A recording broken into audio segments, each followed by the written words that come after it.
Hey, what's up everybody? BDF 44 coming at you with another video. Alright, so it's literally like 45 to 50 seconds after I finished making my last therapy session. As I said, I wanted to jump into something else, but I wanted to make a separate video because it had nothing to do with that, and I just felt like that video particularly was fine the way it was, and leave it alone. So let's do this new one. So, I've been giving some prayer to a certain topic as of late. It's really strange how things kind of just come together. It's just weird how that works. But I said a prayer before doing this video because I didn't want to bring light to something that would bring forth negative energy to who it is I'm bringing forth a topic by name. You know what I mean? This is a very serious topic as it pertains to what it is I'm bringing up based on the brand of the person. So I would never clout chase. I ain't putting a man's name on this. I want to see him succeed independent of the energy that comes with this crap. Do you understand what I'm saying to you? Alright? With respect to what all that's involved, it's crap for who this is because who's putting the information out there ain't in his best interest. So we're gonna get into it. Alright, so I'm a Laker fan, LeBron James. Big respect. If you guys follow me, therapy sessions, you guys know that I have a prayer list. I've added the entire James gang to that prayer list about a month and a half ago. At absolute random, when I saw LeBron James go through that thing with Kyrie Irving, and then he came back on the podium, it kind of made it right to the best of his ability. I gained a new kind of respect for him because I know he could take back a serious brunt for just even the slightest disrespect in the wrong directions. You know, his brand could take a hit. So I respect that. He's taking some stances that would make people look at him and say, "Yo, where are you at? Do you feel the same way about this as you do about that?" And so, from a perspective of this, I just say he's a human being. There's a lot of people attached to LeBron James, and so when he makes a statement of any kind, he has to think about all the numbers that come with that and what all gets done. So it's not as simple as me opening my mouth. Nobody moves. Nobody loses a job. Nobody anything. It's just a lot that goes with someone whose brand is that big, and I respect that. So anyway, with that being said, on the IG right now, I just saw a post where they were trying to essentially say that he was throwing up a gang sign of some sort, and they said that it was alleged that he's putting up GD. Now, for me, I'm from a world where that's not a big deal at all, and I understand where it would be for a lot of people. But when you come from rural areas, you're gonna be affiliated one way or another, whether it be by way of who you know or if you're in it yourself. But if you're from certain areas, you're gonna know people. You know what I mean? And if you go all around the country like LeBron does, you're gonna know people. All around the world, you're gonna know people. It is what it is. So I would never assume that he's ever claimed anything. And if he did, it ain't none of our business. And that's what it is in my opinion.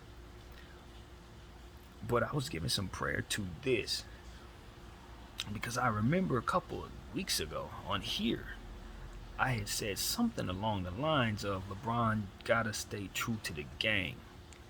And I wasn't referring to any real gang, I was referring to his brothers, Rich Paul, and, just the whole Clutch thing. It felt to me like his affiliation with Clutch is strong, and his affiliation with his brothers, Rich Paul, and all those guys is strong. So even if something didn't look conventionally to me, he would probably back his brother's play. That's what I meant by it when I said that, right? Because I know how, even if we're not affiliated in a gang, a lot of times my people, black people, we tend to have loyalty just the same. It's kind of aligned that way. We with you right or wrong a lot of times. Not everybody, but just, people I've known, they're with you right or wrong in the presence of others, and then we have to, if you're wrong, after we finish battling whoever it is we're battling, we'll come back and discipline ourselves and our brothers. You know what I mean? But if the battle's between you and some other entity, whether you right or wrong, you got your numbers. And so that's what I've understood a lot of times. So we just tend to move that way. And so that's kind of what my thinking was. But, for me, it's like, look, man, we need to get to a space where we need to understand that if a lot of people are affiliated with cliques, click ups is normal. Gangs, I mean, it is what it is. A lot of times affiliations, and they have implications that are illegal, and that can make it murky, and various things that make it murky can bring in the question of whether or not it's morally correct. And that's beyond my understanding. But what I do know is that as I pray about it, I just feel like what comes to me is that I feel like there's good and bad in everywhere. You're going to find representation of good, representation of bad, and representation of somewhere in between in just about every facet of every life. But people are going to react to what it is that they're a part of. A lot of people are going to just be a part of the environment they're in. They're not going to try to reinvent the world. They're not going to be influential to be able to change the world around them. They're not going to be able to get people's ambition to calm down about whatever it is they're doing. And they're not influenced to, you know what I mean, in a lot of cases. So if I know this person, that person, and that person, and that's who I'm affiliated with, and that's it. Now, there are going to be people who are going to be outside of that, who are only going to look at the morale of it, only going to look at the results of what the violence can do, only see the results of what it is that they hear about based on what is promoted, which is the bad. But a lot of times in these communities, there's a lot of good. There's a lot of helping. There's a lot of people who are raising children in these environments, and that's what gets lost. You know, you do not see the other side of it. And maybe there is no other side of it for a lot of people. I can never be certain what's going on in every hood. I don't know. But what I can say is I've known enough good people to know that not everybody that throws up everything is trying to represent the worst of what it is. And not everybody who's, living their lives in these spaces are looking to push out the worst of energy. You know what I mean? And so that's what I've known from my own experiences. And I think that that's what we need to get to, a point where we understand how to read energy. We talk about that all the time. We're going to have to, once we get to a point where we understand how to read energy, then we're going to have to define ways of surmising where that energy can be possible in the midst of cultures displayed where there would be otherwise none. We need to be able to open our minds to say there's a good person over there in that bad situation. There's a rose in that midst of that nasty concrete over there. There's a diamond in the trash. Like, there's a lot to be said for the environment people come from, and just not having a choice in a lot of cases, or being affiliated with people who have no choice. See, that becomes a murky situation, and you start to understand these people exist. They can't escape their affiliations, and you in those environments can't escape them, nor will you want to, because a lot of times they're not bad folks. And so that's what it becomes, like a disconnect for a lot of people outside those situations. They can't fathom the people who stuck, and they can't fathom the people who are stuck being decent human beings in the midst of the crime and the culture. And then there's the backstabbing that goes on within that, the backstabbing that goes on around that, and just the overall madness. A lot of it's demonic. But what I've come to understand is that, just as a metaphor for what the religion provided, Christ walked with the worst of them. For those who don't believe in Christ, it still stands strong, because the understanding is that you can find fellowship in some of the worst places, and you can find good people and get them out of those places if you're strong enough to walk through them. You know what I mean? Jesus went to heaven, Jesus went to hell and pulled people out of there, from what I read, right? I mean, so, for those who have Christ in their heart, what can't you do?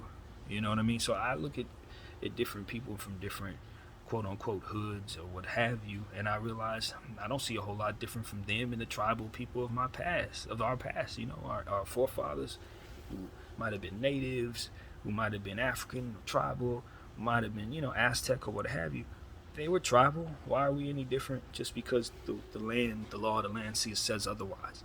And then when I look at various people all over the world, you see this all over the world. Some of them are crime, you know what I mean? It's crime units or organized or what have you. People are in spaces where they are trying to find wealth in holes of poverty. So they have to do what they have to do, you know what I mean? They do what they choose to do, and a lot of times they get overwhelmed by the greed and the madness and the torture and the pain and just the overall low frequency that's out there for them to find. You know what I mean? And they lose their lives early as examples for us to understand why not to follow their path. So we raise our children to be different. And I've seen it. I've seen people raise their children to be different. They come out of those wars, they go through those wars, they be in those wars, and they raise good people. They raise lawyers, they raise doctors, they raise, you know what I mean? So you gotta let people get through their lives. You gotta let people get out of their poverty. You gotta educate people, and you gotta forgive them, you know? Because everybody's raising a child, and that's ultimately what it comes down to. When I look at these communities where children are fighting and they're being pushed around, the cops riding through there, kicking their butts, they look at each other, they shooting at each other. It's like, when we gonna get to a point where we understand that a lot of these people are geniuses, stuck in circumstances where they either are stuck in those situations or have strong ties to people who are stuck to those situations. You know what I mean? And watching Nipsey Hussle and his situation and how he passed the way that he did, and then seeing all of his community come together at once, both people who supported him and people who by affiliations just simply would not be able to, all shed a tear and stop and just give it a moment. Like, that was a powerful thing. If you could see that. And then I look over at Gucci Mane, he's signing people that he might have had conflicts with in the past. I look over at Young Boy, he's trying to shake hands with some of his industry foes. I just feel like that's where it's headed, man. It's about knowing how to elevate your frequency. I don't think anybody's out here looking to find the torture that comes with some of the stuff that they're going for. I think that's what it is, man. That's what's on my heart. I don't think anybody's reaching for the hell that comes with a lot of the demonic energy that they engage in. I think they're looking for community. I think people are looking for each other. I think people are looking for strength. I think people are looking for triumph. I think people are looking for money. I think people are looking for things that ultimately they should be having. And a lot of times they can't find them unless they dabble in stuff that just isn't any good. You know what I mean? Or they can live like me. You know what I'm saying? Seriously. You can live like me and stay out of that nonsense. Not be influenced by all that and choose to try to be influenced to others, but to what cost? Not everybody can do it. Not everybody's strong enough to do it, man. Not everybody's strong enough to stand still and not be influenced by the hell around them. You know? So it is what it is. I guess that's what I'm here to say is I've given it prayer. I don't know who's affiliated with what. And I'm in an unfortunate space to say that it's not safe for everybody to speak on where they're from or talk about. You know what I mean? It's not safe. It's just not. You throw you away for 100 years and the different things that come with it. But what I understand is that some of the gangs out here are protected by law. That's what it really comes down to. A lot of the gangs that we don't look at as gangs are gangs. And maybe they're not out here spilling blood necessarily, but they do have control over the environments for which the blood is spilled. And they're definitely doing things to assure that the environments remain the way they are. Certain environments don't ever have that type of energy spilling into it, and that is controlled by gangs who have the law, who protect them. And so when we start thinking about Democrats, Republicans, start talking about all these different secret societies that may or may not exist and how they may or may not affect various things that we see, and you think they're not just agreements of human beings who have handshakes and different rituals. Like, tribalism is a human trait, and when we start to minimalize or rather compartmentalize different groups based on how they tribalize, and then say some are good, some are bad, some this, some are that, and not realize that there's good and bad in every group of every single kind, and that no type of group is any different than any other cluster of humans.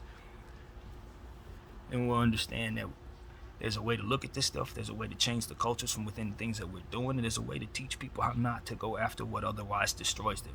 Just like there's a way to teach people how to go after stuff that does.